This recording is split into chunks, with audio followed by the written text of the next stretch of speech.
போன ஆண்டில் காவடி எடுத்துக்கொண்டு தைப்பூச தினத்தன்று நம்முடைய தமிழ் கடவுளான முருகபெருமானை தரிசித்து எல்லோருக்கும் அருள் கிடைக்க வேண்டும் என்கின்ற வேண்டுதலை வைப்பதற்கு ஒரு பெரிய வாய்ப்பு கிடைத்தது. அதே போல இந்த ஆண்டும் கூட முருகபெருமான் அனுமதி கொடுத்திருக்கின்றார். இந்த ஆண்டும் காவடி எடுத்துக்கொண்டு வந்து மேலே சென்று முருகபெருமானை தரிசித்து விட்டு கீழே வந்திருக்கின்றோம்.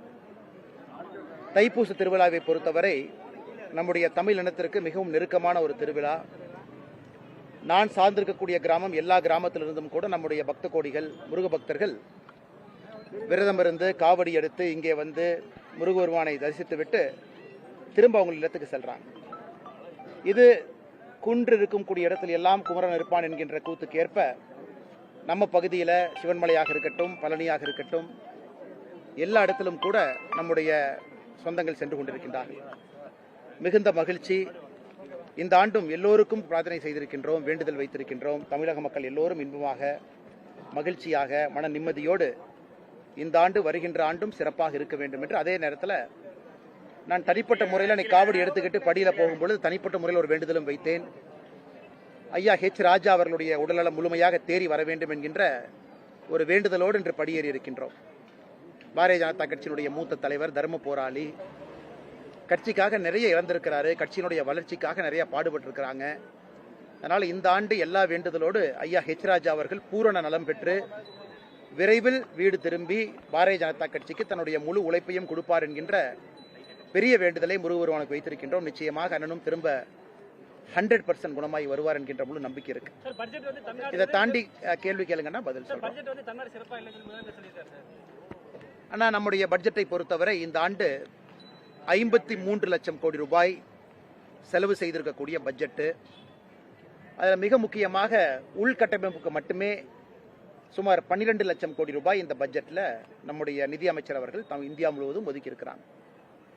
தமிழ்நாடை பொறுத்தவரை அடுத்த கட்டம் செல்வதற்கு என்ன தேவையோ, ஹைஸ்பீட் ரயில் சென்னையிலிருந்து பெங்களூர், சென்னையிலிருந்து ஹைதராபாத்தாக இருக்கட்டும், 1 கோடி தென்னை விவசாயிகள், அந்த மரமெல்லாம் தென்னை மரமெல்லாம் அடுத்த கட்டம் செல்வதற்கு தேவையான நிதி உதவி 1 கோடி தென்னை மர விவசாயிகளுக்கு நிதி ஒதுக்கி இருக்கிறாங்க. கேஷ்யூ முந்திரி பருப்புக்கு ஒதுக்கி இருக்கிறாங்க. இதெல்லாம் கூட இந்தியா முழுவதும் இருக்கக்கூடிய விவசாயிகள், குறிப்பாக தமிழ்நாட்டில் இருக்கக்கூடிய தென்னை விவசாயிகள், முந்திரி விவசாயிகளுக்கு பெரிய பயன் கிடைக்கும். ஆதிச்சநல்லூர் அங்கே இருக்கக்கூடிய நம்முடைய தொன்மையை பறைசாற்றக்கூடிய பகுதிக்கு சிறப்பு நிதி ஒதுக்கி இருக்கிறாங்க.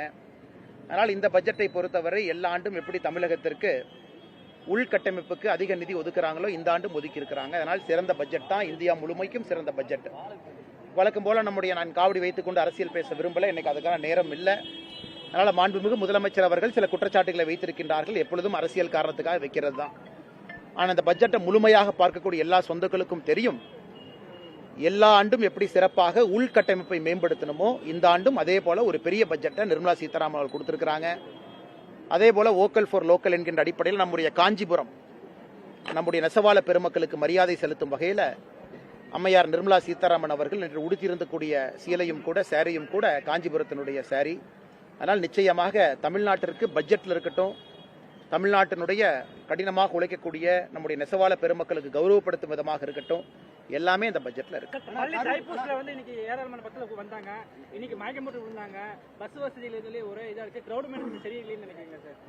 போன ஆண்டு சொன்னதுதான் இந்த ஆண்டு நான் சொல்றேங்கண்ணா. இன்னைக்கு தைப்பூசத்தை பொறுத்தவரை கால்கடுக்கு எல்லாம் நடந்து வர்றாங்க. வருகின்ற பாதையில நானும் பார்த்துக்கிட்டே தான் நான் வர்றேன். கிட்டத்தட்ட நானும் 80 கிலோமீட்டர் வர்றேன். வருகின்ற பாதையில நானும் பார்த்து கொண்டே வருகின்றேன். போதிய வெளிச்சம், மக்கள் நடக்கிறதுக்கு கழிப்பறைகள், பெண்கள் நிறைய வர்றாங்க, குழந்தைகளுக்கு தண்ணீர் வசதி, அது வருகின்ற பாதையாக இருக்கட்டும். அதே போல பழனி கோவிலும் கூட அரசு கொஞ்சம் முறையாக கவனம் கொடுத்து அடுத்த கட்டம் எடுத்து செல்வதற்கு அரசு முக்கியத்துவம் கொடுக்கணும். ஆனால் நிச்சயமா பக்த கோடிகளுக்கு இவ்வளவு கூட்டம் வரக்கூடிய ஒரு கோவிலுக்கு, தமிழகத்தில் அதிக வருமானம் அரசுக்கு தரக்கூடிய ஒரு கோவிலுக்கு பக்தர்களுக்கு தேவையான அடிப்படை வசதி இல்லை என்பது உண்மைதான். அது கண்டிப்பா அதை இம்ப்ரூவ் பண்றதுக்கான அரசு நடவடிக்கை எடுப்பாங்கன்னு நம்புறோம்.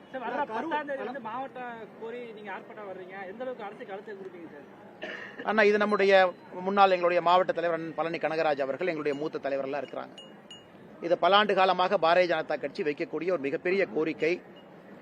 பழனியை பொறுத்தவரை இந்த பகுதி ஒரு தனி மாவட்டமாக அமைக்கப்பட வேண்டும் என்று தொடர்ந்து அழுத்தம் கொடுத்துக்கிட்டே இருக்கிறோம். ஆனால் எப்பொழுதுமே தேர்தலுக்கு முன்பு சொல்லுவாங்க, அதன் பிறகு மறந்து விடுவார்கள். அதனால தான் இந்த முறை பிப்ரவரி 10ஆம் தேதி பழனி மாநகரத்தில் நம்முடைய பழனி சொந்தங்கள் எல்லாம் ஒன்றாக இணைந்து ஒரு மிகப்பெரிய அரசுக்கு எச்சரிக்கை கொடுக்கும் அளவுக்கு ஒரு ஆர்ப்பாட்டம் நடக்க இருக்கிறது. நானும் அதில் கலந்து கொள்கின்றேன் நம்முடைய காவி சொந்தங்களோடு. அதில் பொதுமக்களும் பெரும் திரளாக பிப்ரவரி 10ஆம் தேதி பழனியிலே நீங்கள் கலந்து கொள்ள வேண்டும் என்கின்ற அன்பான வேண்டுகோளை இந்த நேரத்தில் வைக்கிறோம். ஆனா இதெல்லாம் அந்த அரசியல்லாம் நாளைக்கு பேசுறோங்கண்ணா. இன்னைக்கு நீங்க நண்பர்கள் ரொம்ப நேரம் இருந்ததுக்காக தான் அந்த கேள்வியை சொன்னோம். இல்லாட்டி இன்னைக்கு ஆன்மீகம் மட்டும்தாங்கண்ணே. நாளைக்கு பார்க்கும்போது பேசுறேங்கண்ணா. அண்ணா எல்லாம் நல்லது நடக்கணுங்கண்ணா. எல்லாம் நல்லது நடக்கும். நன்றிங்கண்ணா.